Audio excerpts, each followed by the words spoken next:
Hello. Hi, everyone. You're welcome to IPcatchUP. My name is Juliana Imam, and I'll be your host for today. IPcatchUP is a series where we get to discuss about intellectual property and how it intersects with the different spheres of the economy. And we see that in the creative sector, we have so many streams of income. We have so many branches just in the creative sector alone. We have people who are songwriters, we have filmmakers, we have producers, we have talent managers. We just have different people in this space. And aside from this, we also have the lawyers, we have people who draft the agreements, we have the A&R, we have just a whole range of different people in this space. If you leave the creative space, or if you just move a bit, you would also see people in the visual arts, people who paint, people who take pictures and all that. And then you now get to see that those areas intersect with the different intellectual property rights and protections, and that's what we discuss here. Also, if you look at the innovative space, we also have people who innovate, people who bring up new things. Now we hear of AI and all that, so we have those people, and they also interface, they also work with intellectual property. Even people in the business space, you wonder how they are able to protect their trade secrets, their client list, and all that. Recently, we were hearing about a story of someone who wrote a particular piece for a newspaper, and that piece was adapted into a movie. And the question that arose was, who is the owner of this particular work? Is the author, that's the person who wrote it, the owner, or the person in whose employment she was under when she wrote it? And then that's another topic for discussion. So we have so many things that come, and then you have patents, and you see that some people innovate things while they are working for people, and then those things are sold to bigger companies. And the question is, but I was the one who created this, at least I want to be acknowledged for this. And so today we'll be talking to someone who is in the talent management space. And I remember when I reached out to him, when I reached out to his company, they actually advised that. So I believe that he is very vast and very knowledgeable on intellectual property, on talent management, and how to make it work. And so the title for today is Understanding the Business of Talent Management. A lot of people are in this space, but are they really profitable? Hi. Hello, Ayodele. Hi, good afternoon. Good afternoon. It's so good to see you. Likewise.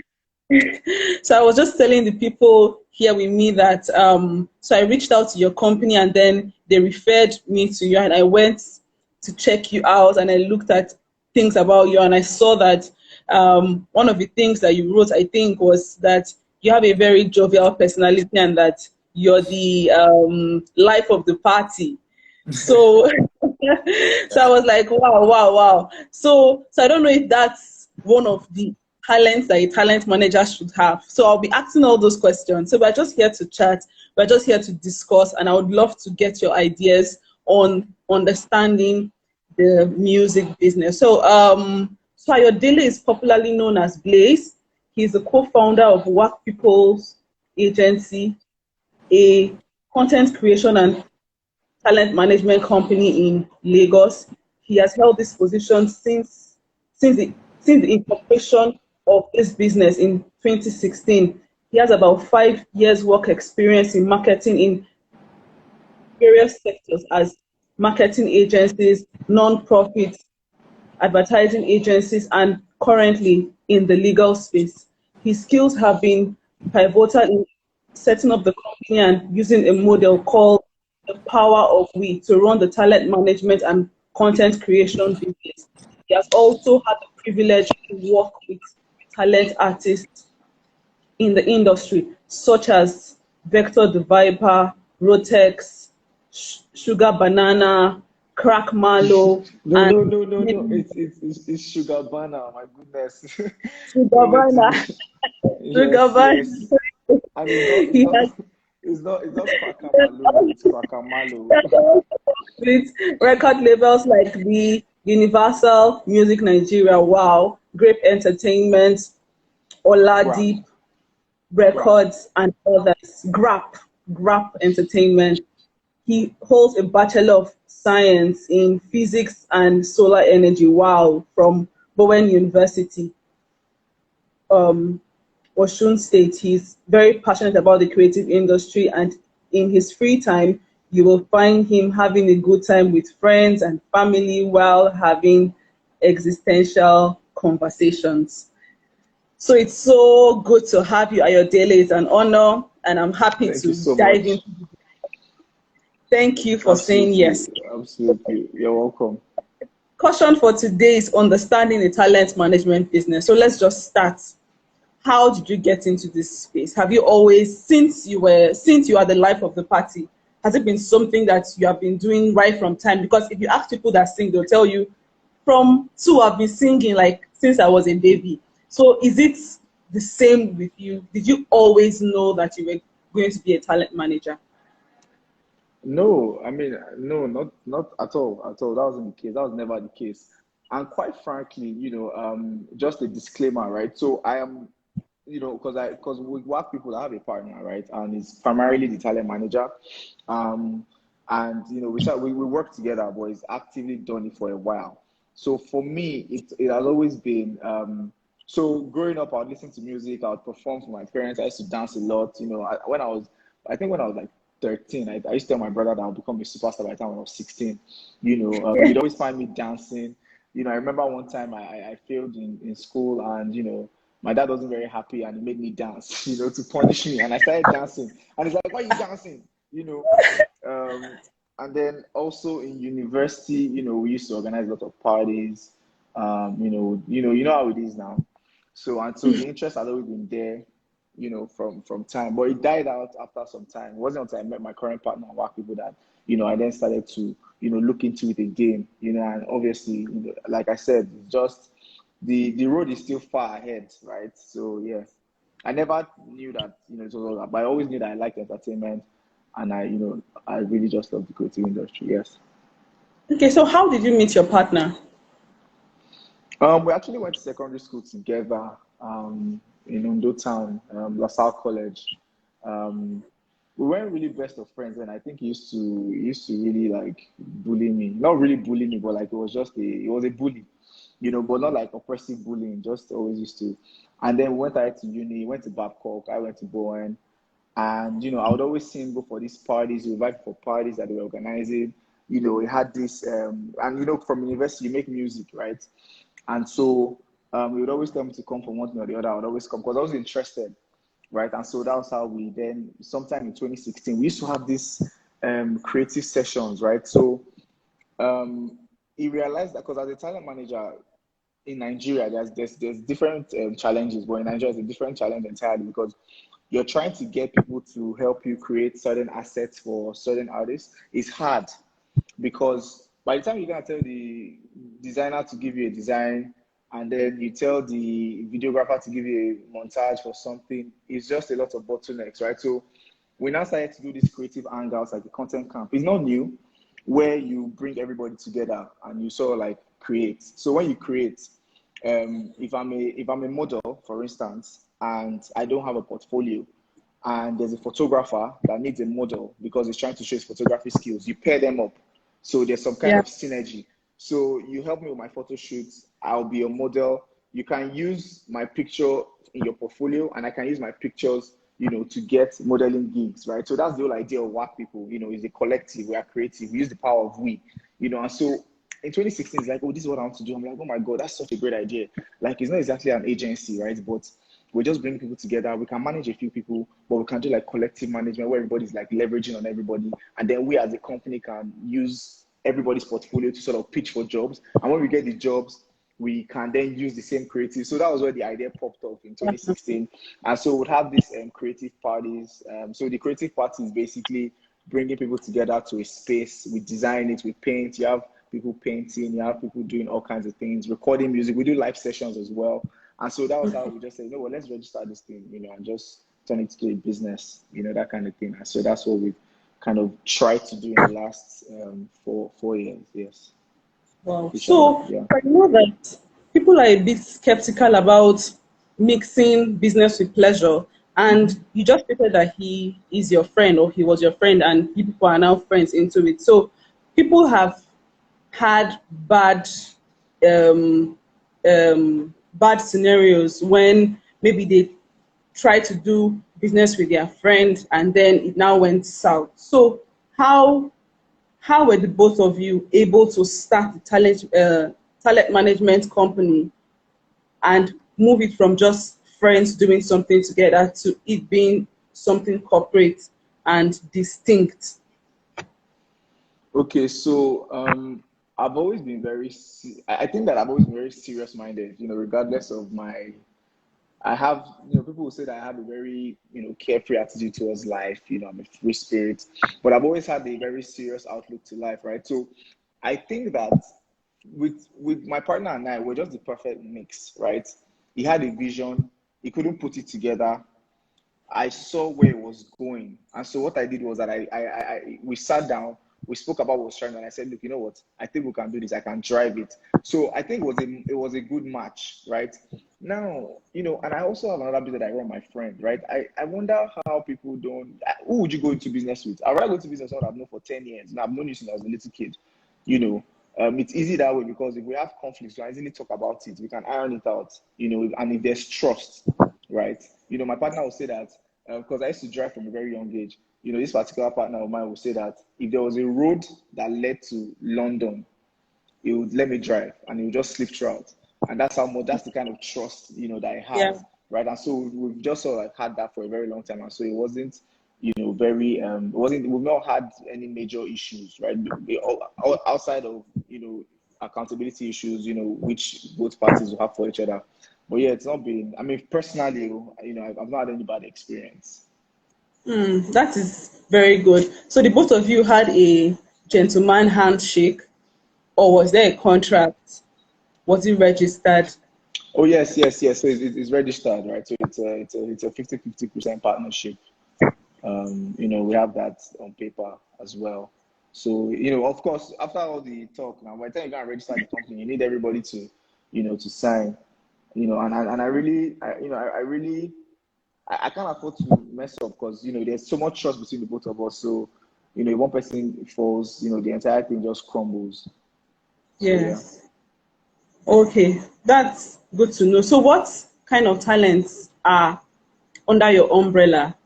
Okay. From what you said, you have singers, you have artists, visual artists, etc. But just tell us, what are the kind of people that are under your umbrella?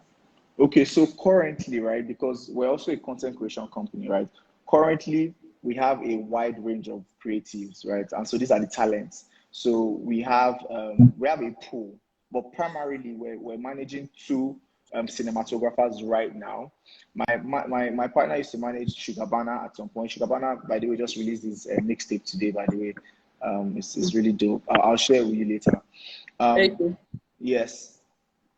But right now, we manage two cinematographers, but we have a pool of creatives. Now, the whole idea is, so a talent manager basically is somebody that identifies the talent and helps the talent sort of like progress in his Yeah. career, right? Depending on what the talent's vision is, right? So you help that talent, progress.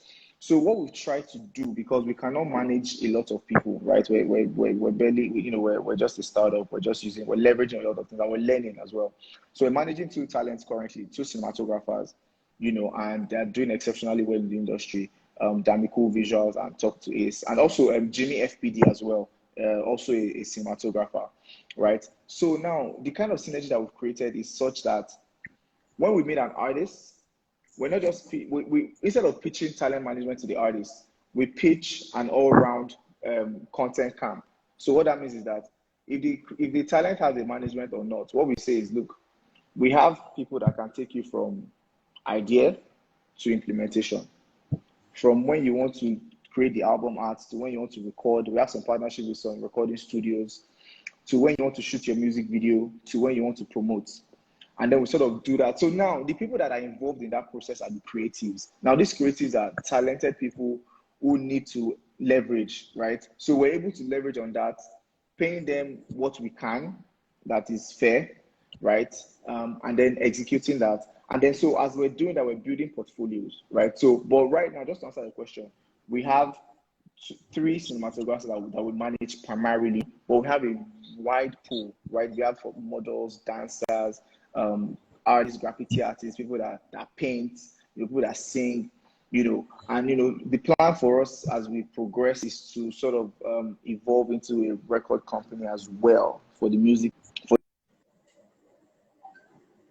side, and then just sort of like progressively get there. So that's pretty much it. Okay, good to know. I think it's a very good idea. So this thing about having a pool or a one-stop shop where people can get different services and leverage on different people's ability, I think that's Yes. a very interesting idea. So I'd like to touch on ownership. For the things that you do, who is the owner of the things that you produce? Who is the owner? Is it the author? Is it the person that comes with it? Or is it a chain of ownership, like a combination, joint ownership thing? And if it's that way, then is there a contract stating like the chain of ownership and who is the final owner? Because we get to see issues of people who bring ideas and everything, and maybe someone takes the idea, or even if they have the idea, someone contributes to it, and years Mm-hmm. later, when it's, the person now comes up to say that they are also part of that particular work. So, how do you determine the ownership of a particular work, and do you use contracts for that? Okay, so yeah, so we have something called the agency agreement that we have with the creatives. So what that means essentially, because also, like I said initially, we're leveraging on the power of we. So whatever it is we're creating together belongs to both parties, right? So you as an individual cinematographer can use that to get jobs. We as a corporate entity can also use that to get jobs, right? So depending. So for instance, if a client pays us for a job directly as work people, and we use the creatives, obviously the entire body of work, right, belongs to the client, right? But also because of IP, which is something that you would know, right? The and also depending on the deal that we're signing, right? That means that some of that thing also belongs to the person that created it, right? The patent, I don't want to say what I don't understand, but ideally, right, ownership varies. So say for instance, I come to you with an idea. I'm like, I have this idea, but I cannot execute this idea. And then we say, okay, let's execute this idea for you. Do you mind if we co-own? What do you want the ownership thing to be like? And then, you then agree and you take it from there. But like I said, because we're leveraging on everybody gets credit. Every single person gets credit.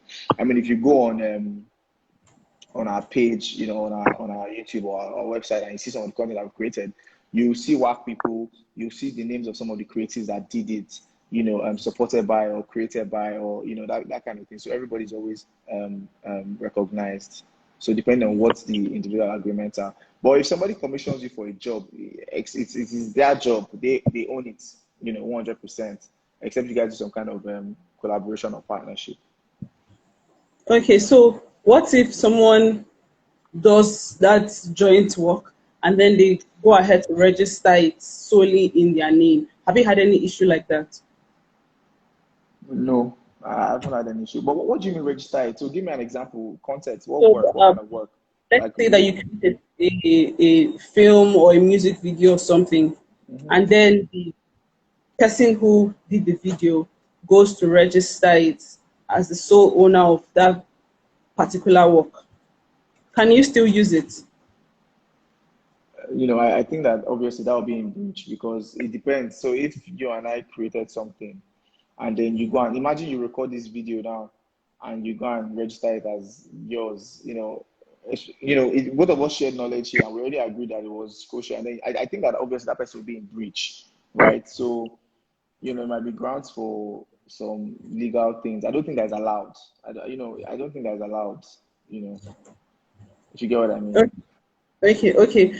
So in this pool that you have, do you have legal representation Oh, for the people yes. that you do? So because now, hold on one second. Let me just get some. Hold on one second.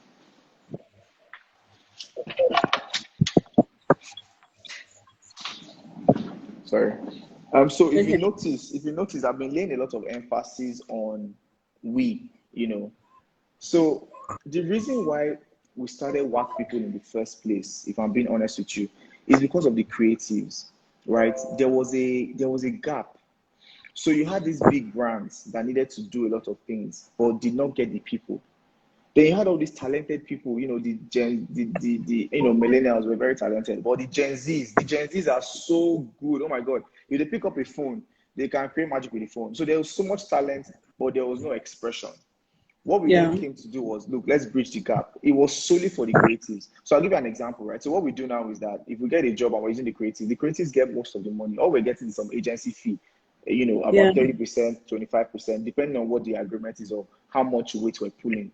So to answer your question about, um, basically, the creatives are the biggest winners. They're the soul, they're the primary focus in all of this, the power of we. So we're just lucky to have them, and we're just leveraging, and at the same time, Yeah. so like building them up as well. So that's pretty much like the talent management model is quite different because you don't have to focus on one person and do all the work. You focus on a lot of people and they leverage on each other. Yeah. Like the point I made about the model and the photographer, or Yes. the dancer and the video director, right? So Yeah. I need a dancer for my video. Can you dance? Okay, great. The dancer puts that in their portfolio. So if somebody needs them for a job, they can leverage on that and say, look, this is I've danced in this music video, and then they get paid.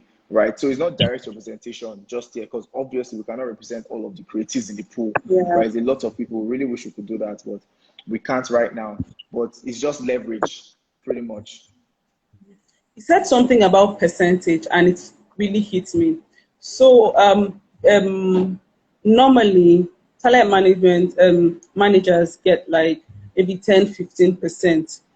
But when you were talking, you said something about 25, 30, and all that. So what's the percentage like for your structure? Though you've already explained that you actually have a unique structure, and what you run is unique and tailor-made for the kind of environment that we find ourselves. But I want to know, like, what is your own philosophy on percentage? Okay, so what we do is, so say for instance now, because obviously it's a company and the company needs to run, right? So you have different things Yes. they are spending money on. So say you commission me to make a video for you, and you are willing to pay work people, say 100,000 naira for the video, right? Now the creative can make that video with, let's say, he has his equipment, he doesn't have to rent, or okay, he comes to you and says, I'm going to rent, I'm going to do XYZ, and this is how much it's going to cost me, right? Whatever that cost is what we'll pay. But because we've done the negotiation, we've spoken to the creative, so we know how much the creative charges. But we're going to then charge a management fee on top of that amount of money, which is 30% of that money, which is what we'll give to you, which is what we'll now give you as a charge. So that might come to 130K, which we'll give you. So when that 130K comes to us, we then do the deduction, right? But this is something that we're still working on, to be honest. It's still kind of flexible. It's not cast in stone right now because we're still trying to figure it out. This is an area that, if you can help out with, we'll be glad, because different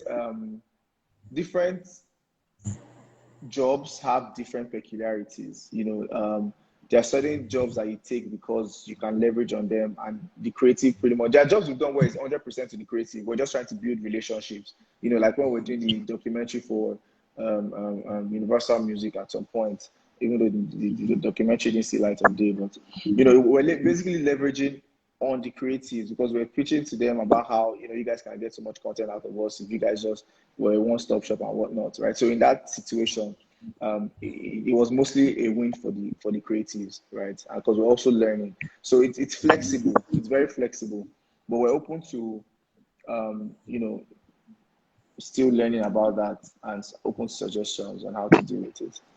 Okay. So if somebody wants to come into the talent management space, what would be your advice for that person? And do you have one or two talent management managers aside yourself and your partner that you can say, listen to this person, watch this person's page online, and I can assure you that you would be able to run something meaningful? I mean, there are a ton of people, to be honest. I know there's this guy called I'm Slim Keys. I don't know if you know him. I'll send you his handle. But he does a lot of, music management, artist management. Um, there's also Asasika. There's a bunch of guys. And the thing about it is that a lot of people stumbled into talent management, not even knowing that they were talent managers. This is my guy. My guy can sing. Just doing everything for him. Oh, let's go here. Let's go here. Let's go here. Not knowing that you're really doing talent management. You know, Yes. um, because it has a lot to do with the drive that the individual has. But most importantly, I think at the end of the day, it is about the heart of the talent himself, right? You can see a vision. You know how you tell people that this is what I'm trying to achieve, and people are looking at it like, you're crazy, you can't do this, you're crazy, you can't do this. It's down that intuition that you have in you that will take you to the next level where you say, you know what, I believe in this guy believes in himself so much, we're going to put everything behind him, right? Also, I mean, if you're looking at for foreign, manager, there's Scooter Braun, there's a bunch of guys, right? Scooter Braun is just the name that came to mind because it's popular. But I mean, if you just look up a bunch, artist managers, but there are a lot of management companies as well, but there are also individual talent managers that are also, out there. Okay. So you said something about like the talent, having a good heart, and you mentioned heart and all that. I wanted to know, is there a place for skill in becoming a talent manager? So you spoke about having to go for parties with your partner and all that, and then somehow you then came together and started this.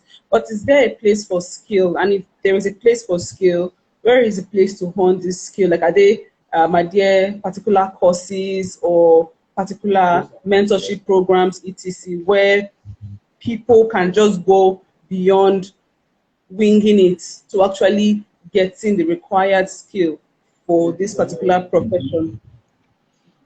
Yes, definitely. Look, so you can have the aura all you want, but if you're not negotiating well, you have a problem. So a talent manager has to be able to negotiate. Like you have to be able to bring deals to the table.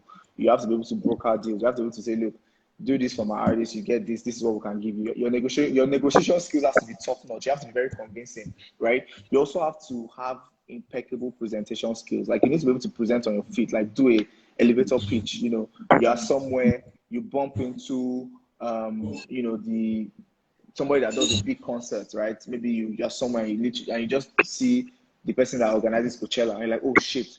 You have to pitch your artist, you have to pitch yourself at that point. So you have to be able to think on your feet. It's very, very, very, very important. Research, you have to do research. Like you have to do research. Like research is, I mean, I feel like all professionals need research on potential clients, existing clients, because your clients are the brands. Your clients are, you are my clients. If you listen to my music, you're my clients, right? So what do I know about you? How did you react to my last single? How did you react to the painting that I did the last time? What kind of paintings are people doing now? Do we need to move to this kind? I also have to be able to evaluate you as a talent, right? So if you're a talent, I need to be able to evaluate you. How best do you work? What ticks you off? What is the best environment for you to work? All those kind of things, and then also on a very large scale, right? Talent managers, they have to be able to conduct auditions, right? Because there's sometimes where you get lucky and you're looking for an artist, maybe you have some money and you want to manage somebody, you need to be able to conduct auditions to be able to see, oh, I want this person, I want this person, this is what I'm looking for, but ultimately, and like I said about negotiation, right? You have to also be able to look for gigs and performances for your artists, right? Exhibitions for your painters, all kinds of things, right? I know people talk about creativity as a key element in things that we do, right? Creativity is not is something that everybody has. It's something that everybody has. So, but fundamentally, I think I mentioned like 4 or 5 things, right? I think those things are very important. Negotiation, um, presentation, being able to do pitches. Like you have to be able to pitch. Whether it's an elevator pitch or it's a planned out pitch or you're speaking to, but you have to be convincing and all of those things. Yeah, so I don't those things can be learned too. You can learn it online, the art of negotiation. Um, a lot of and you can read a couple of books too about it. There's resources online everywhere. Um, there's a book I recommend that might even help. It's by Dale Carnegie, How to Win Friends and Influence People. It's a very good book. It touches on a bunch of, I'm sure you must have read it too, or at some Yes. point or heard about it. Yes. Yeah, it's a very, and then there's also a book on negotiation. I can't remember the author, but if I do, I'll share it with you as well. So negotiation has to be on point, marketing strategy, which is a skill that you learn. You learn different strategies of marketing, how to promote, your talents and also promote clients, in that regard. And even research can even go as much as seeing collaborations that people do. I remember when Wiz released one of his songs, Wizkid, and I noticed that on his Instagram post, he started wearing Puma. It was showing they were giving us Puma, Puma, Puma. I said, look, they've done so. There's an endorsement thing that has gone down here. Do you get what I mean? Yeah. And Yeah. I think they were trying to get the attention of Puma, and they eventually did get Puma's attention, right? And there's a deal now. So those are some deliberate things that you can do to also get noticed. Yeah. So that's pretty much it. Yeah. Makes a lot of sense. So, would you say that the talent management industry is booming and is very profitable? Or would you advise someone that's coming up to say, okay, yeah, this is what you want to do, but try to have something on the side while you work on this? Or would you say, I can assure you that if you come into this business, it is it. Like once you have your head in the game, you do this, you read, you have your pitch, you have your elevator pitch, you have this, I can tell you. So what are your thoughts on the profitability of being a manager, especially in Nigeria? Man, it's a loaded question, right? Because it's a loaded question. But look, if you look at it, right, like the industry is booming right now, right? There's so many amazing talent managers out there. I'm assuming that I'm assuming that the artists have individual talent managers, even though they have record labels that they work with. Because even if you have a record label, you still need a talent manager. This is somebody that this is somebody that is for you. I am for you, even though you are for JIPCC, but I am managing you even though you're under JIPCC. So I wake up, I breathe you, everything I do is I'm thinking about you. But like I said, Nigeria is a very peculiar market, right? The entertainment industry is booming and it's moving very fast. Now, is there potential for increased earning in talent management? Yes. Does that depend on a whole lot of other factors? Yes, it does. Somebody's saying there that one source of income is never enough. Through that, right? Very, very correct, right? Very, very correct. But at the end of the day, we have to then take this question and put it in our context, the Nigerian context, Africa. Even a lot of the music that we make, we export. And what I mean by export is that the global community is appreciating our music more. So we're making a lot of money, from streams and a lot of endorsements and all those things. So I would say that it is definitely thriving. It is moving forward. Just like anything in life, if you put your mind to it, you pan out. So you might end up as that, or you might find out that, I'm not really a talent manager, I'm something else, A&R, but, as long as you set your mind to something, you're going to get somewhere eventually.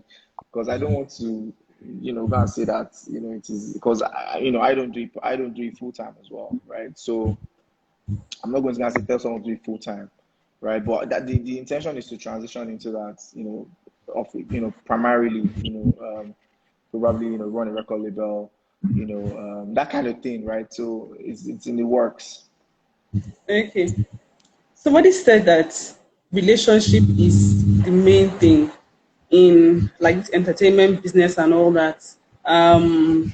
Building networks, keeping relationships, like that's the number one. So they're not looking for like the most intelligent, the most talented, but it's the person that they can remember person that has a relationship with them.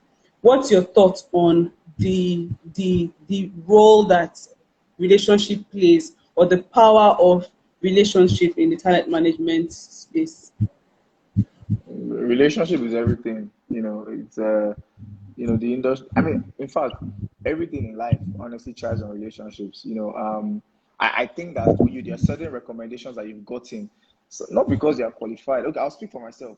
Not because I'm qualified, but because I worked with somebody, I did a very good job, I had a very excellent relation with the person, and when an opportunity came up, the person just mentioned me, and that's how I got the gig, or I got the job. It has happened to me countless times, right? So relationship is something that I hold dear, and I admonish everybody to hold it dear. Relationships play a very, very, very, very, very, very vital role. Relationships will speak for you when you're not in the room. Like, it will speak for you when you're not in the room. You know, People will say, "Oh, this person can do it." People will, "Oh, no, this person cannot do it." But relationship will speak for you because they've seen track record of what you've done, and so I think that even aside talent management as a whole, even though I know that this is the conversation we're having, generally in life, relationships are very, very important. They cannot be undermined, especially if these relationships are symbiotic in nature, right? It's not just take, but is give, take, or give, take, and then obviously when that person sends that energy, they also want to give back to you everywhere that they can, mention you anywhere that they can, and that kind of thing. So yes, relationship plays a very vital role in life, and in talent management, and in life, in career, everything that we do generally. Yeah.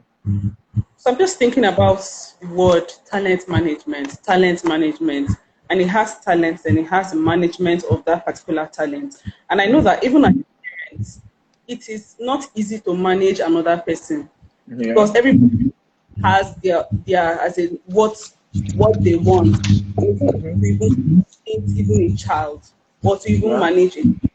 So how is it like to manage a grown adult, or to manage a talent when the talent has some vices, or is stubborn or something, and then your reputation and your business and everything is at stake? So I know that there are like times where you get someone that is equally passionate as you are passionate, and someone that is hungry for success even much more than you. And so when you say, okay, let us meet by 6 a.m., let's do this, they're on time, they are Yeah. ready, all that. But what happens when you meet someone who needs a lot of push, or needs a lot of encouragement, depression or something, and the person is not just moving with like the speed that you're moving, and your reputation is on the line? How is it to manage a talent? So, based on the question that you asked, you use devices, you also use, depression. So I'm just assuming this is somebody that, you know, wants to achieve something, but life and a lot of vices, right? So, like everything in life, and I think you have to be able to give the person the big picture, right? This is the big picture. This is what we're trying to achieve, and find ways to constantly remind the person about the big picture. Like, I don't have your talent. I'm only trying to see how we can get the best out of you. Like, you have to constantly keep. Also, there's some people that they might be very talented, but they might not really go far because they just will never listen. But if you've seen something in somebody, and that brings me back to the conversation, the conversation we had about intuition, right? Just using your intuition. There's sometimes where your intuition, plays a role. There's sometimes where you have to rely on data. This person comes late for meetings. This person is always high. This person is always, coming late to studio sessions. You need to know that, why is this person doing this? Oh, the person doesn't like morning studio sessions, like night studio sessions, right? Okay, we adjust to night studio sessions, right? Just so, like, walking around it. Now, this doesn't excuse bad behavior. Bad behavior has to be called out at all times, right? But if the person has a certain way of working, if the person wants to record a song, the person doesn't want to go to a studio, the person wants to record in a house, right? Okay, let's get a house. Let's set up a studio in the house so the person can walk around freely and record music, right? So there are different ways, but ultimately, the creatives have to have the big picture, and they also have to be paired with the right team. So if I have if my, who is going around with this talent, right? Is this person aiding his bad behavior? Is this person if I say I want to drink alcohol at 8 a.m. in the morning when I have a studio session at 9, is that really necessary? You have to have someone that will curb. So you have to put him with the right team, someone that can manage his excesses and also accommodate some of the things that he does, just so that. But the big picture has to be, front and center, and also just helping working around the creative. How does it work best? What time does it work best? All of those things. Depending on if he's a recording artist or if he's a painter, maybe the painter likes to paint at night, that kind of thing. Okay, so what's your greatest success so far? Your success story. I think Something that happened that whenever you are down, when you think about it, you get the energy to continue moving.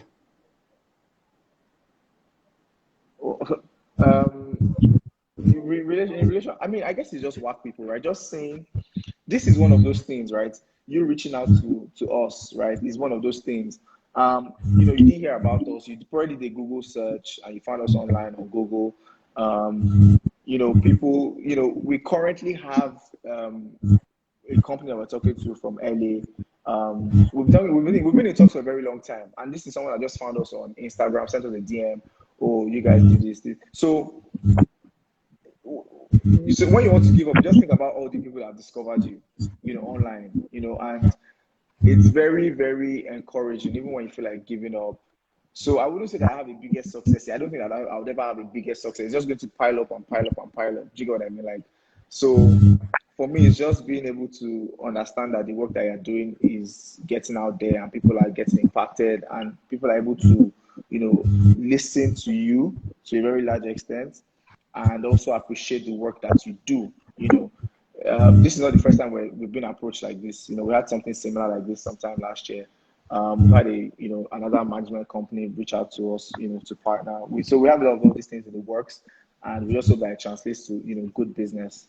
So yeah, no greatest success yet, but keeps fighting.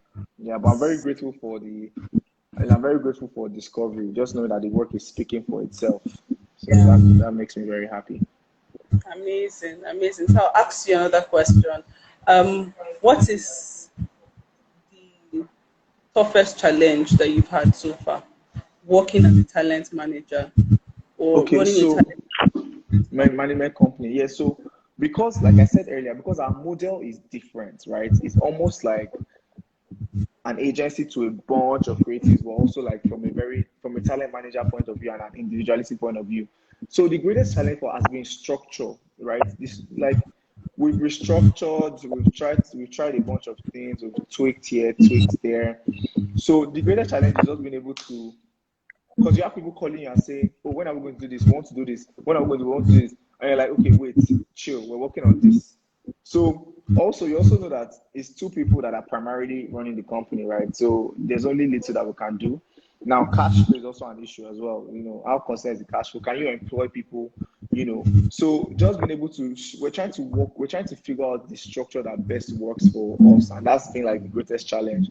We recently started doing that again, and I think that this time around we'll get it right because we just realized that we just need to do a couple of automations, right? A couple of automations. We have a whole database of people. Some people have even, people have even reached out to us and say, "Well, I feel like you guys don't, take care of us. You guys are always focusing on this particular creative." They name those creatives. I feel like you guys are always focusing on these guys. And we say, "Oh, look, we're sorry." It's almost as if they're just always available, but we need to be able to. I think the greatest is the community. That's the answer to your question. Just harnessing that community. Like I said, it's a pool of people, but you have to carry them along. So just being able to carry them along is not being the easiest thing. I mean, we do a couple of work parties sometimes. We do work Sunday cruise where we just invite all the creatives to come together. We create, we have fun, we talk. So we're trying to do that more, but we just need to be more intentional about it. So yeah, that's the challenge, man. Just being able to mind.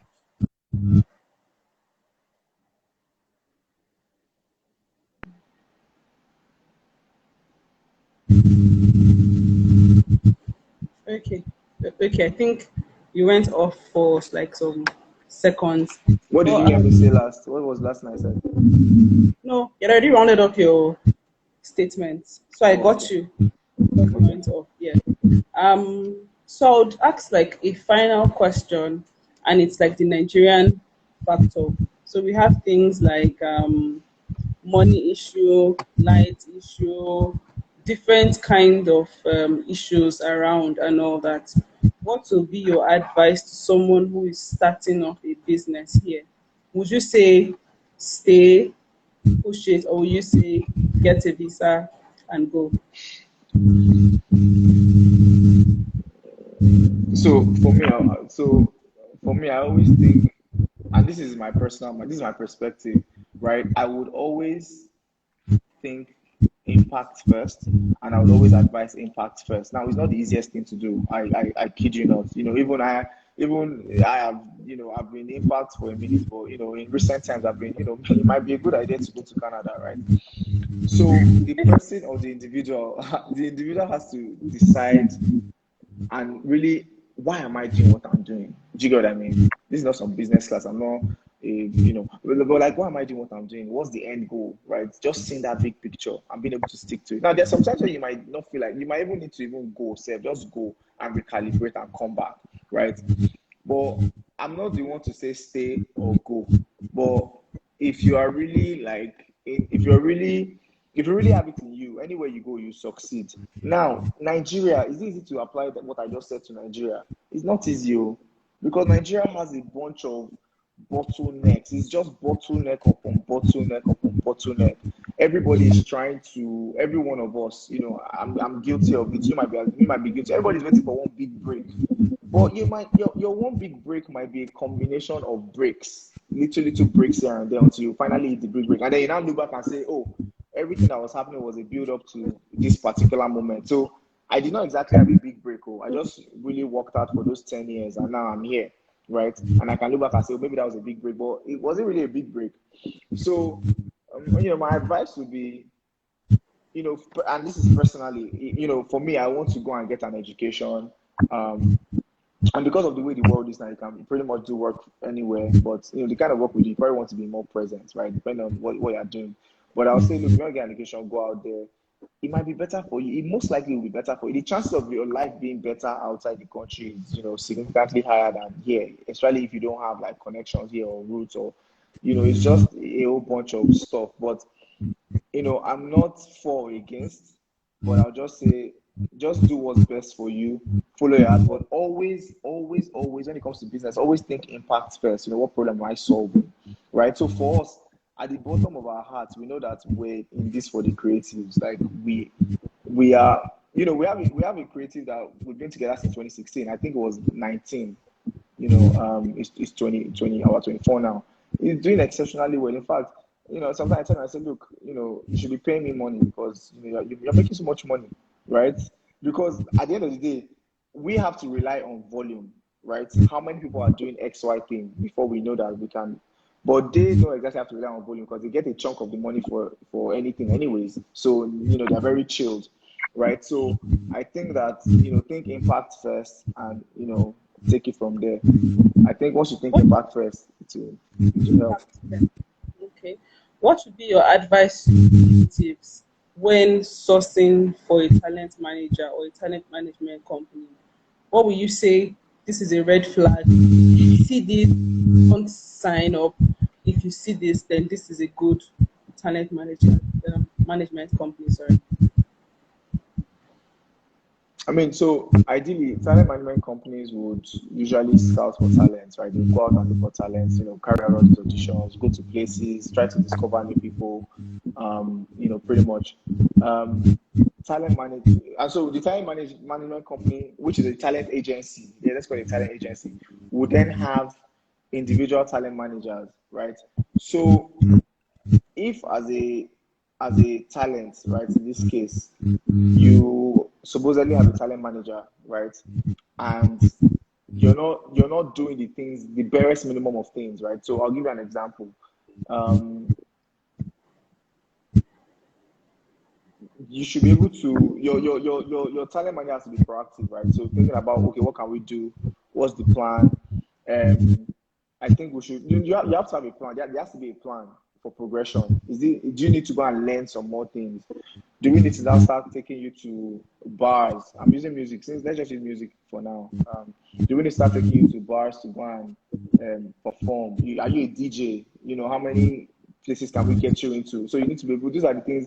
You just see you feel it. They're making moves for you. Feel it. Like every opportunity they get, they're trying to plug you in. That kind of thing. And if you don't see those things, maybe just maybe that talent manager isn't for you, or he doesn't believe in you enough, or he's probably managing other talents and hasn't been able to focus on you yet. And so maybe you might need to have a conversation to say, oh look, Juliana, I don't think that you're harnessing my greatest potential. What's the problem? And that's from a talent point of view. If you're willing to have that conversation, and then you can take it from there. And then from the response, you can then decide to say, look, I think I need to pivot, and I'm better off on my own anyways, or I'm better off finding somebody else. So that's what I would say. Okay, thank you. And then Thank you so much. also another, on the flip side of a red flag would be is getting you all of these things, but it's not being transparent, it's not being open, right? So you're not really sure if you're getting the best out, if you're getting the best deals, or if you're getting the best deals and maybe it's taking a chunk of the money, or you just feel you're not at ease, like you don't feel like it's open enough. That might be a red flag. It's possible that your manager is getting the best out of you and you don't know about it, that kind of thing. So that can also be a red flag. You're doing all of these things, but you're not really. That it's supposed to be valued at a particular thing, but you're not getting as much compensation as you can get. You can have a conversation, say what's going on, and maybe from there. Okay, so let me just say, if somebody was here listening to us talk, and the person said, "This is my manager. This is the company I want to work with," how should they reach out to you? Well, first disclaimer will be that we're currently restructuring, but that's not an excuse. They can always send us. You can send us an email. Our Instagram has our email there. There's a number for you to call, but I'll say an email is preferable because in an email you can introduce yourself and all of those things and give us a bunch of details. You can send a DM. Sorry. What's your email address and what's your Instagram handle? So it's whack people for Instagram and social media generally. Then our email is info@whackpeople.com. Then there's also contact@whackpeople@gmail.com. We're currently we're currently working on our website, so I think the domain might be down, but you definitely get us at contact@whackpeople@gmail.com or info@whackpeople.com. Wow. Thank you so much. There's a question here. Somebody said as a talent manager, can you see it? Afro Colony. No, please, if you can see it, kindly read it, please. If you can see it. Oh yeah, so Afro Colony says that as a talent manager, do you need to contribute financially for your talent, and how do you get financing for your talent? That's a very good question. That's a very, very good question. So if it's a talent manager that is not tied to any record label, you have to really be into that talent, and obviously there's not your money will go into it. Like your money will definitely go into it. How do you get money? How do you get money? Say I have a talent, right? You can start by, and I'm just using the barest minimum, right? So you can, if the talent is a musician, right? You can start by helping the talent to get, gigs where you start to raise money, or you do like songs or jingles or music for commercials, those kind of things. And also, that's even a niche on its own. That's a niche on its own. I know if the artist wants to be mainstream and be like a super mega star, there's also that route. But sometimes there's all these low hanging fruits here and there that you can leverage on before you become an artist. Also, you can approach somebody with a pitch, to say, look, I have this artist, I think he has potential. We need X Y amount of money to do a mixtape or a song or a promotion, and you can get investment if your pitch is convincing enough, right? And also, if the person you're pitching to has listened to the guy's music and believes in it. But ultimately, You can also, you can even, as a talent manager, you can reach out to record companies as well, on behalf of the talent to say, oh, look, listen to this guy, that kind of thing. But at the end of the day, you have to rely on family and friends when you start, then you take it from there. Thank you so much. I think a lot of things that you said made a lot of sense. Looking at just this last point that you even touched on, finance and pitching your clients' work to record labels, publishing companies, TV stations, people who need to put it in their films, etc. So there are like different ways in which you can pitch their work even to investors and see those that are interested in working with your clients. Then thank you for also Yes. yourself and what you do. And I must commend the style that you're using, the approach that you're using. Of course, it's something that is not so commonly used, and so you might have to do a lot of things and all that, but hopefully if you're able to put in the work, you and your partner, it's something that would work and work out very well. Thank you for saying yes. Thank you for talking about Thank this you. topic so and We're very hopeful that it will work. yes, Thank you yes, for yes. having So, me. I really appreciate it. I hope so that you'll be what available for some of the questions that I might have offline, and concerns okay, relating to IP and stuff. actually open to it, and if you're having your parties and you talk about IP and all that, protection, profitability, royalties, etc. Of course, I'm open to that. Thank you very Okay, much. Have an awesome. amazing Thank you so much, Juliana, for having me. Thank you. thank you, and I hope that in the nearest future we'll be seeing you all over the world doing the Amen. amazing things, the amazing structure that you are putting up. My regards to your party also. You're here. Thank you so much. Bye. Thank you. Okay, bye. Take care. Bye. You too.